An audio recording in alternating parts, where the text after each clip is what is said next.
One of my favorite parts about the Masters of the Universe brand, aka He-Man and sort of She-Ra, legal issues abiding, is the strong number of secondary and tertiary characters. Meaning once you get past the main, He-Man, Skeletor, even Man-at-Arms and Trapjaw, there is still a lot to fill out the world.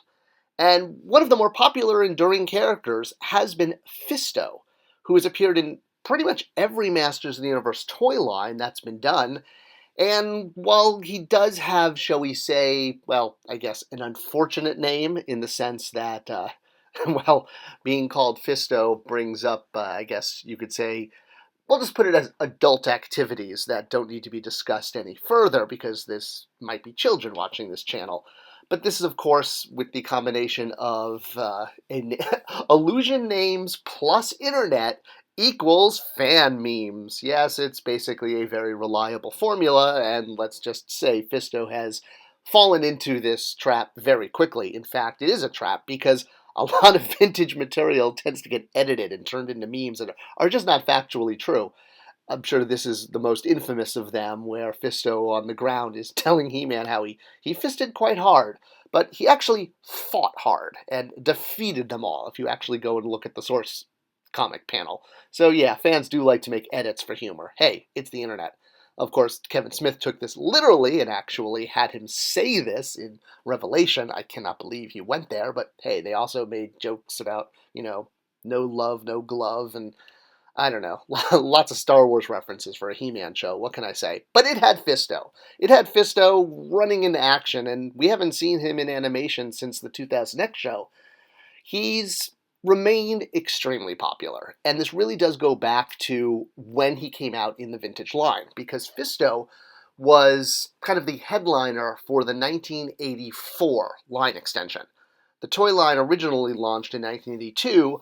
83 we got additional characters, Trapjaw, Ram Man, etc., but 83 was really when the line took its first big step into expansion, meaning it was doing incredibly well, and more characters were introduced in this year than both the previous years combined. 84 included Roboto and Cobra Khan, Manny Faces. Yeah, well, no, Manny Faces came out in 83. I should say Buzz-Off. Buzz-Off was an 84 character. Let's go with that one. So, yeah, big year, and because Fisto came out right in the middle of Motu's most popular year, a lot of people wound up with him. Meaning, compared to some of the later figures, like even the Snake Men or Clamp Champ, who came out at the end of the line. So if you're talking to a He-Man fan, it's very likely they have memories growing up with Fisto, since it was being right in the middle. You didn't have to be into the line in the very beginning, and you didn't have to be into the line at the end. But that core middle part.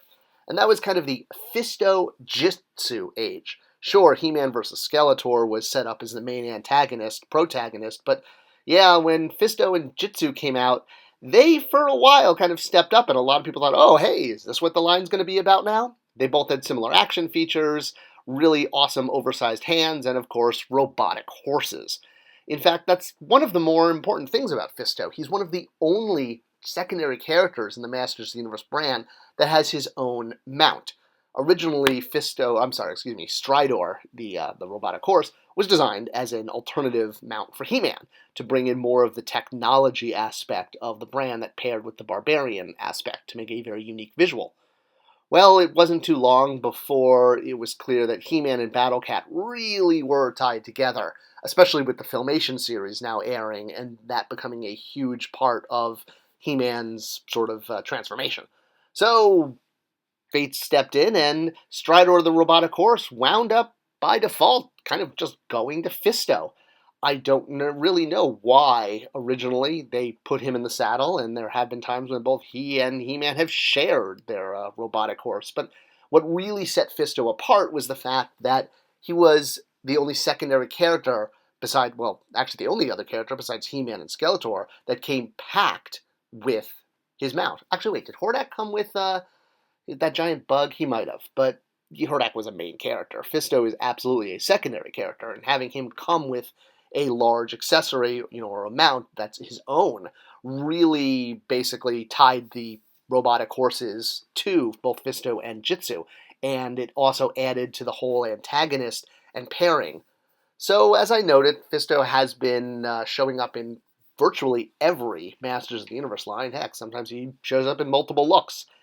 But he's always very much based on the core visuals and elements that made up the original figure. The purple, the silver, the very kind of Teutonic look, the sort of Norseman.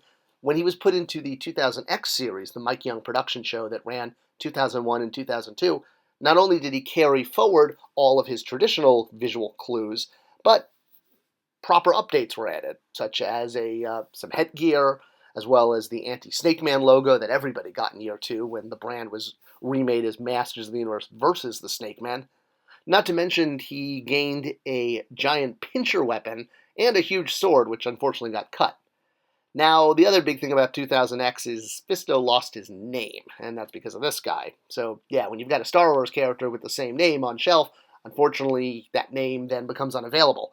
But Hasbro/Lucasfilm allowed Kit Fisto's name to either slip or probably be defined as a unique name, which meant the name Fisto without Kit was now available again.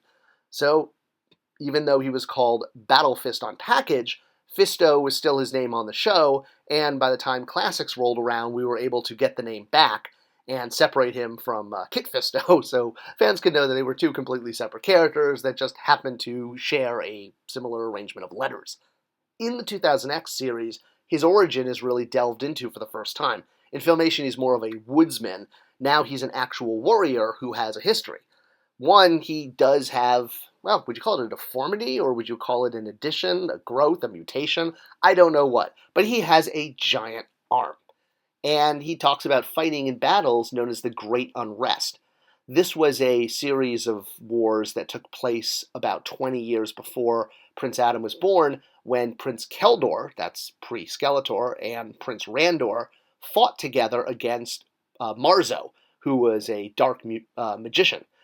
Fisto was also, and Man-at-Arms were involved in these battles, and this actually concluded with Fisto winding up with amnesia. Yes, the most stereotypical plot point of all. So, while Fisto's wandering around with amnesia, well, now we have to actually jump over to another character to understand his full story, and that's the Sorceress of Grayskull.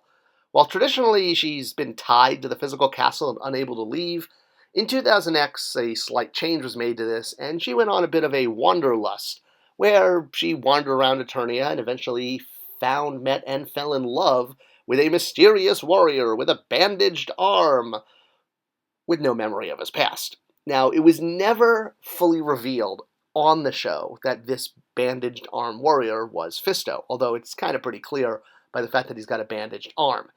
And the fact that the sorceress and him had to get married on the show, well, that's because it's a kid's show. And out of that marriage came Teela.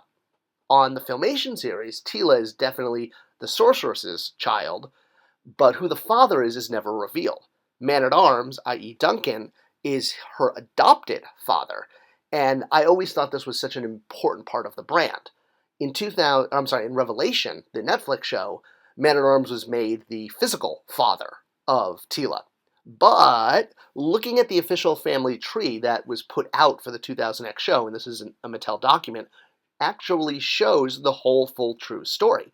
So while the sorceress was on her wanderlust walkabout and meeting that mysterious amnesia warrior, well, when they got married, because of course, you have to get married because it's a kid show, well, that's where Teela comes from. Teela is the biological daughter of the sorceress and Fisto. And Fisto is the brother of Man-at-Arms.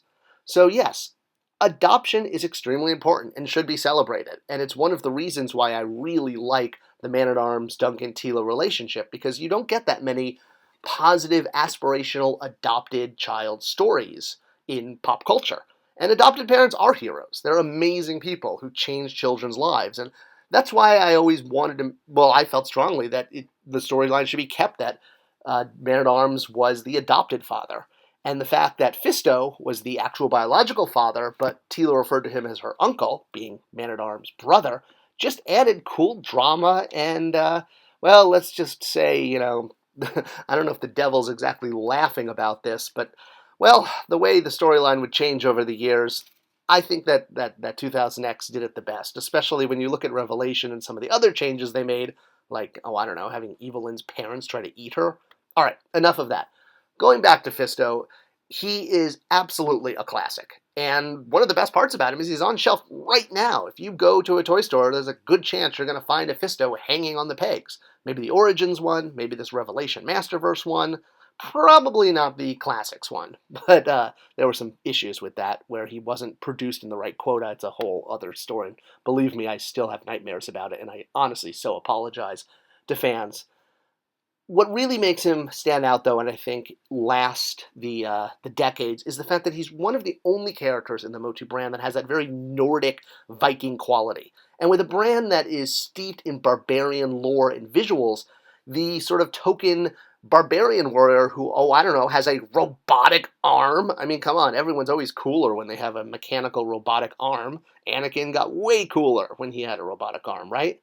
So Fisto will live on. He's extremely popular. He brings a lot to the brand. He had an amazingly fun action feature of punching. And he'll keep fisting for years to come. Oh God, did I really say that?